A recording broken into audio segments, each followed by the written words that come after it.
Here's the story of how a building's legacy can live on long after it's gone. The Grace Blast Furnace sat in Marquette's Lower Harbor in the late 1800s.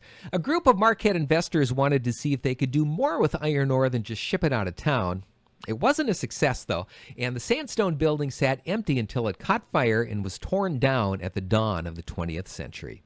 About the same time, Marquette County decided to replace the old wooden courthouse that they'd been using for several decades. That building, of course, was replaced with the current courthouse that still stands. The Diocese of Marquette bought the sandstone that was left from the Grace Blast Furnace, as well as the wood that was left from the old courthouse, and used those as the raw material for the Bishop Baraga High School. For almost 7 decades, the school educated kids from all over the city, eventually closing in the early 70s.